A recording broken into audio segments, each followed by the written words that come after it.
नमस्कार दोस्तों, अगर आपके लाइफ में बहुत सारी विशेस है और सभी विशेस को आप पूरा करना चाहते हैं और आप में से बहुत लोगों का सवाल भी होता है कि कैसे मल्टीपल विशेस को एक साथ पूरा किया जाता है। तो उसके लिए आज की ये वीडियो है। ये वीडियो में मेरी दोस्त की सक्सेस स्टोरी है जिसका नाम है पल्लवी, और पल्लवी की सक्सेस स्टोरी मैंने पहले भी शेयर की थी। और ये उसकी दूसरी और सबसे बड़ी सक्सेस स्टोरी है जिसमें उसने हर एक चीज़ को मैनिफेस्ट कर लिया जो भी वो चाहती थी अपनी लाइफ में। और इससे पहले पल्लवी को लॉ ऑफ अट्रैक्शन के बारे में नहीं पता था। मेरे चैनल से ही मैंने उसे इंट्रोड्यूस किया था और उसे गाइड किया था कि कैसे उसे क्या चीज़ करनी है, और उसके जितने भी कॉन्ट्रास्ट थे उन सब में से वो निकल कर बाहर आई और उन सभी चीज़ों को मैनिफेस्ट किया जो वो अपनी लाइफ में चाहती थी। अब वीडियो में क्या है वो तो मैं आपको अपने मुंह से नहीं बताऊंगा, आप उन्हीं के मुंह से सुनिएगा। पर इतना ज़रूर कहूँगा कि अगर आप इसे सुनते हो तो आप समझ जाओगे कि आप कैसे बहुत सारी चीज़ों को एक साथ मैनिफेस्ट कर सकते हो। जैसा कि तेरे को बताए थे कि जिस भी दिन मेरा ये जो डिज़ायर है वो पूरा हो जाएगा तो हम सबसे पहले तेरे से शेयर करेंगे। तो वही मेरे को तेरे को बोलना ही था। तो ये कुछ दिन से ना बोलना चाह रहे थे, बोलना हम काफ़ी टाइम से चाह रहे थे, पर हो नहीं पा रहा था। कभी कुछ कभी कुछ कभी कुछ, जैसे कि तुम बोलता है ना कि कुछ डिस्ट्रैक्शन है, अलाइनमेंट में नहीं है, तो वैसा ही मेरे को फील होता था कि ये सही टाइम नहीं है बोलने का, या मतलब रिकॉर्ड करके भी हम उसको डिलीट कर देते थे। तो आज मेरे को टाइम मिला है कि हम तुमसे बोले के बाद। तेरे को तो पता ही है कि ये सब कब से स्टार्ट हुआ। मेरी लाइफ का सबसे खराब फेज था उस टाइम। मतलब एक तरफ मेरा शादी भी टूट गया, दूसरी तरफ मेरा जिस इंसान पे हम इतना भरोसा किए वही मेरा भी दिल तोड़ा, और मेरे साथ साथ मेरे फैमिली का भी।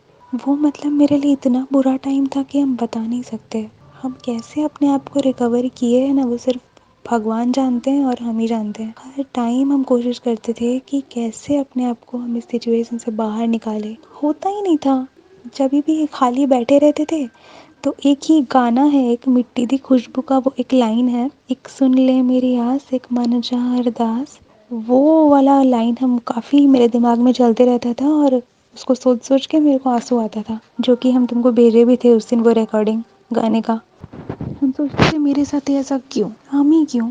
लेकिन फिर हम सोच रहे कि हर क्यों का जवाब अगर हम लोग के पास तो नहीं है ना, हर क्यों का जवाब अगर हम लोग को मिलने लगा तो फिर जीने का मतलब क्या है। किसी क्यों का कोई जवाब नहीं होता।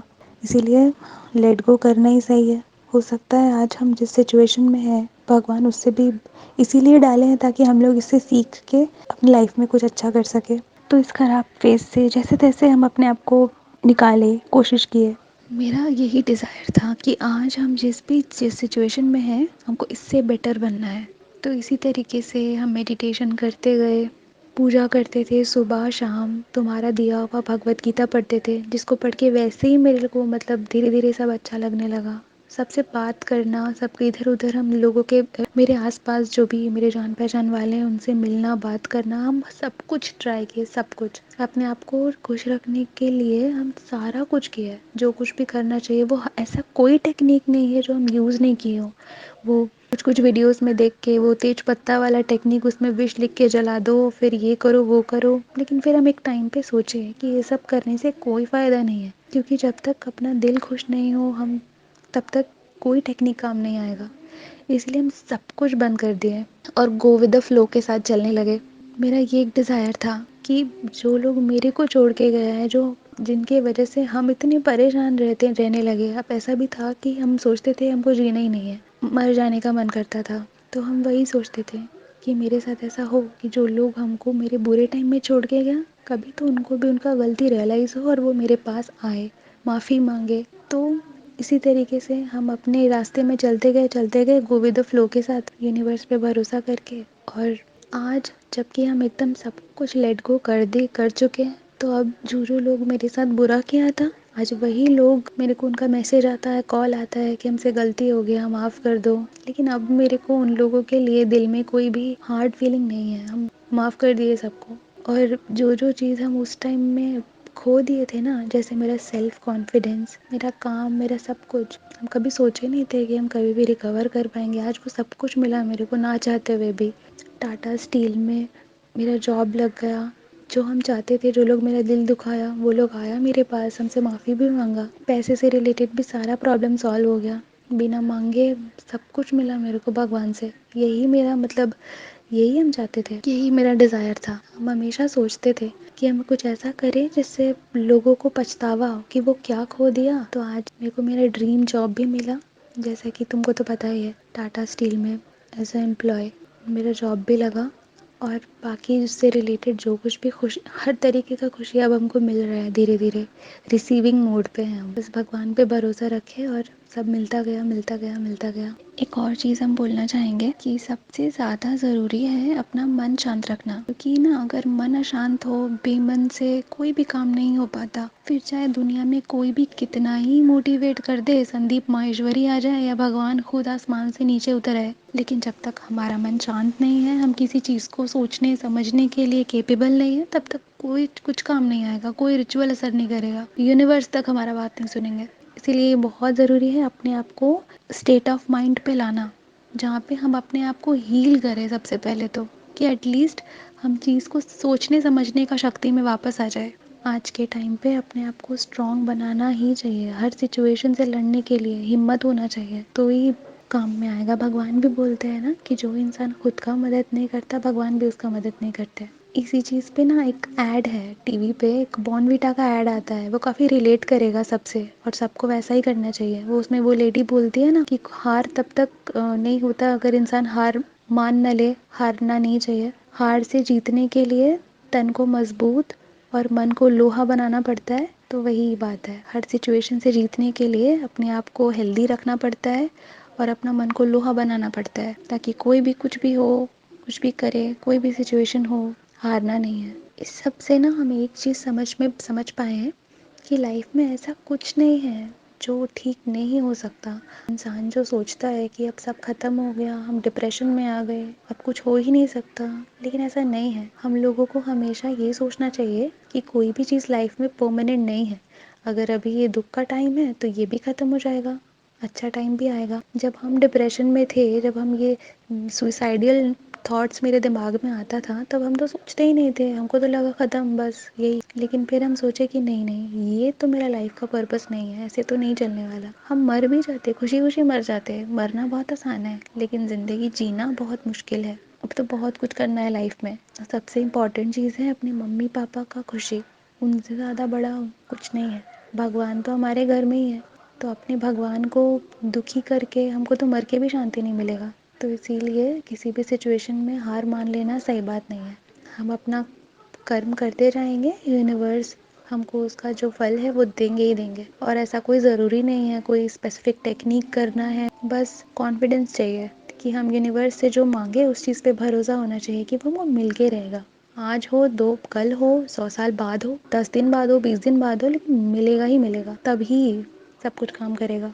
तो ये थी पल्लवी की स्टोरी। अब मैं आपको बताता हूँ, जैसे आप पल्लवी की स्टोरी में देखो, तो आपको पता चलेगा कि पल्लवी ने भी बहुत सारी टेक्निक्स का ट्राई किया था, इस इंटेंशन के साथ कि इस टेक्निक को करने से ये हो जाएगा या उस टेक्निक को करने से वो हो जाएगा। लेकिन एक टाइम के बाद आकर उसे समझ में आ गया कि इन सब से कुछ नहीं होगा जब तक आप अलाइनमेंट में नहीं आते हो। अब क्योंकि पल्लवी न्यू है लॉ ऑफ अट्रैक्शन में, तो उसके माइंड में ऐसी कुछ भी चीज़ें नहीं है जो उसे बहुत ज़्यादा रेजिस्टेंस दे। यानी जो उसके लाइफ का कॉन्ट्रास्ट था वो तो कॉन्ट्रास्ट था ही, लेकिन लॉ ऑफ अट्रैक्शन में जो कन्फ्यूज़न होती है हमें, जैसे हम में से बहुत लोग ऐसे होंगे, जैसे आप में से जो लोग देख रहे हो, आप में से भी बहुत लोग ऐसे होंगे जो बहुत पहले से लॉ ऑफ अट्रैक्शन को फॉलो कर रहे हैं। और मोस्टली लोगों को लॉ ऑफ अट्रैक्शन के बारे में अच्छे से पता ही नहीं है। और लॉ ऑफ अट्रैक्शन में सबसे इंपॉर्टेंट चीज़ है वाइब्रेशनल अलाइनमेंट, उसी के बारे में मोस्टली लोगों को नहीं पता है। यानी काफ़ी लोगों के माइंड में इस चीज़ से रिलेटेड ये धारणा बनी हुई है कि अगर आप इस टेक्निक को करोगे तो इस टेक्निक से ये चीज़ मैनिफेस्ट होती है और इस टेक्निक से ये चीज़ मैनिफेस्ट होती है। अगर आप किसी और चीज़ के लिए किसी और टेक्निक को इस्तेमाल करोगे तो वो चीज़ मैनिफेस्ट नहीं होगी।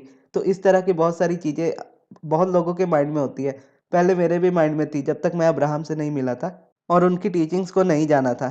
तो जब मुझे पता चला कि लॉ ऑफ अट्रैक्शन क्या है और इतना पता चला कि ये इतना ज़्यादा आसान है जबकि मैं इसे इतना ज़्यादा कॉम्प्लिकेटेड समझता था, तो मैंने पल्लवी को उसी तरह से समझा दिया। उसने भी थोड़ा बहुत इधर-उधर ध्यान देना शुरू किया था शुरू में टेक्निक्स में, लेकिन उसे समझ में आ गया कि अलाइनमेंट ही सब कुछ है। और जो चीज़ें उससे नहीं हैंडल हो रही थी, उसने लेट गो करके यूनिवर्स को उन चीज़ों को दे दिया और अपना फ़ोकस उन चीज़ों पर रखा जो वो कर सकती है। जैसे वो भगवद गीता पढ़ती है या पूजा करती है या मेडिटेशन करती है। और सबसे इम्पोर्टेंट अपनी सेल्फ वर्थ को समझना और खुद से प्यार करना और खुद को प्रायोरिटी देना, इन्हीं सब चीज़ों ने उनकी लाइफ में इतनी सारी चीज़ों को मैनिफेस्ट किया एक साथ।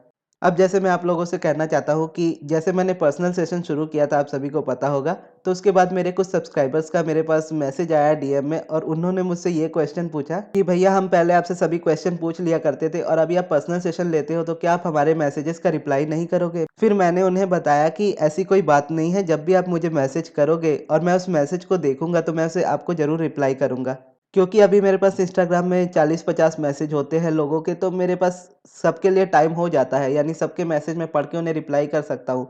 लेकिन अगर बहुत ज़्यादा मैसेज होंगे तब मुझे शायद नहीं मैं कर पाऊँगा। पर मेरी कोशिश यही रहेगी कि मैं आप सभी के कमेंट्स के रिप्लाई कर पाऊँ या आप सभी के मैसेज के भी रिप्लाई कर पाऊँ, और इसीलिए मैं वीडियोज़ को भी इतना सिंपल बनाता हूँ कि आप अगर वीडियोज़ को देखते हो तो आप सीख जाओगे जो मैं आपको सिखाना चाहता हूँ। और ये जो कनेक्शन है मेरा आप लोगों से, यानी जो मैं मैसेजेस में आपसे बात करता हूँ और ये मैं इसीलिए करता हूँ और कमेंट्स का रिप्लाई भी सबसे ज़्यादा इसीलिए करता हूँ, क्योंकि जब मुझे मेरी लाइफ में किसी टीचर की ज़रूरत थी और मैं बहुत ज़्यादा कन्फ्यूज़्ड हो चुका था, तब मेरी लाइफ में अब्राहम आई थी और अब्राहम की बुक से मैं थोड़ा बहुत समझा था, क्योंकि मेरी इंग्लिश बहुत ज़्यादा अच्छी नहीं थी उस वक़्त। पर थोड़ी-थोड़ी समझ चुका था उनकी बुक, तो उस हिसाब से मैंने रेवती दीदी का चैनल और अंजना मैम का चैनल अट्रैक्ट कर लिया अपनी लाइफ में, जो कि मेरी बहन ने मुझे बताया था और वो मुझे बहुत अच्छी टीचर्स लगी। और अब्राहम की बुक से मैं जो नहीं सीख पाता था, वो मैं उनकी वीडियोज़ से सीख लेता था। और उसके बाद मैंने इतनी अलाइनमेंट में आ गया कि मैं अपने से उन चीज़ों को पढ़ सकूँ, अपने से उन चीज़ों को सीख सकूँ, और वो चीज़ मैंने करनी भी शुरू की। यानी मेरे कहने का ये मतलब है कि जब मुझे ज़रूरत थी किसी की, तो उस वक़्त मेरे लिए हमेशा हेल्प रही है। मैंने जो भी माँगा है यूनिवर्स से आज तक, वो मुझे खुले दिल से यूनिवर्स ने दिया है। और बहुत लोगों के सहारे से दिया है, यानी कभी मेरी टीचर बन के किसी ने मेरी हेल्प की, कभी किसी दोस्त ने मेरी हेल्प की। तो आज मेरा भी फ़र्ज़ बनता है कि जब वो चीज़ें मुझे मिल रही है तो मैं आप सभी की हेल्प करूँ, क्योंकि जिस सिचुएशन से मैं भी निकला हूँ, आप में से भी बहुत लोग वैसी सिचुएशन में होंगे अभी, और आप में से बहुत लोग कमेंट भी करते हैं और मुझे डीएम भी करते हैं मेरे इंस्टाग्राम पर। जब मैं ऐसी सिचुएशन में था तो मेरे पास इतना कॉन्फिडेंस भी नहीं था कि मैं किसी क्रिएटर को मैसेज करके उनसे सवाल पूछ सकूँ। मैं बस वीडियो में देखता था, अगर वीडियो में मुझे सवाल का जवाब मिल जाता था तो ठीक था, नहीं तो मैं दूसरी वीडियो देखने लगता था। और रेवती दीदी के चैनल पर मोस्टली मुझे आंसर मिल जाते थे और अंजना मैम के चैनल पर मुझे आंसर्स मिल जाते थे। आप में से भी वैसे बहुत लोग होंगे जो वीडियोज़ देखते होंगे लेकिन कमेंट्स या डीएम मुझे नहीं करते होंगे। तो उन सभी के लिए भी मैं वीडियोज़ को सिंपल रखता हूँ, ताकि वो वीडियोज़ देखें और उन्हें समझ में आ जाए और उन्हें मुझे मैसेज करने की भी ज़रूरत ना पड़े। तो इसीलिए कभी भी घबराइएगा नहीं, मैं हमेशा आपके कमेंट्स का भी रिप्लाई करूँगा और आपके मैसेजेस का भी रिप्लाई करूँगा, ताकि आप लॉ ऑफ अट्रैक्शन को अच्छे से सीख पाओ और अपनी लाइफ में से जिस भी कॉन्ट्रास्ट को आप फ़ील कर रहे हो, उसमें से निकल कर जो आप मैनिफेस्ट करना चाहते हो, उसे आप मैनिफेस्ट कर पाओ। और लॉ ऑफ अट्रैक्शन को एक अच्छे तरीके से जानो, ताकि लॉ ऑफ अट्रैक्शन का आपको फ़ायदा हो। और अगर आप मेरी सारी वीडियोज़ देखते हो, तो आपको आंसर्स मिल जाएँगे आपके, लेकिन फिर भी अगर आपको पर्सनल सेशन लेना हो, तो आप मुझसे बेझिझक इंस्टाग्राम पर पूछ सकते हो। या आप मुझे मेल कर सकते हो, तो उससे मैं आपको फ़ीस भी बता दूँगा और आपको मेरा फ़ोन नंबर भी दे दूँगा, जिसमें मैं पर्सनल ऑडियो कॉल में आपसे बात कर लूँगा और आपकी लाइफ़ का जो भी प्रॉब्लम होगा उसका सॉल्यूशन आपको दे दूँगा। पर हाँ, मैं जो भी सॉल्यूशन आपको दूँगा वो फ़ॉलो करना पड़ेगा आपको, तभी आप उसमें से निकल पाओगे।